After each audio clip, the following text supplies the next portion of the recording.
So, do you think the retail markup for clothing brands such as Adidas and Nike are too high? Do you believe the customers are getting ripped off? Why not?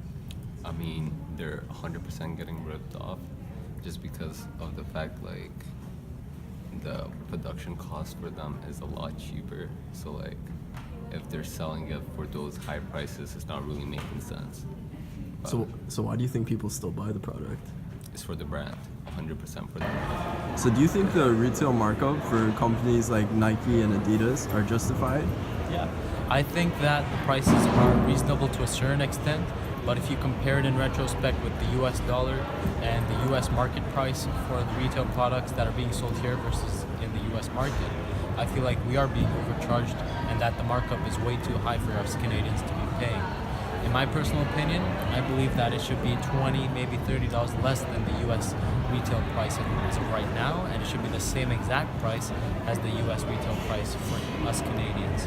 Even though there is a big economical difference, I still feel like us Canadians shouldn't have to be the ones to pay that difference in terms of a markup. So why do you think people still pay for it?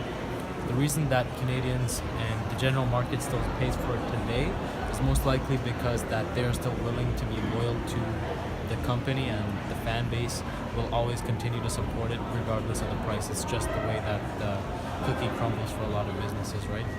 Awesome. After interviewing a couple students at Ryerson, I came to the conclusion that, like we had discussed in class, we're not just trying to sell a product, we're trying to sell the brand as well, and the brand adds value to the product.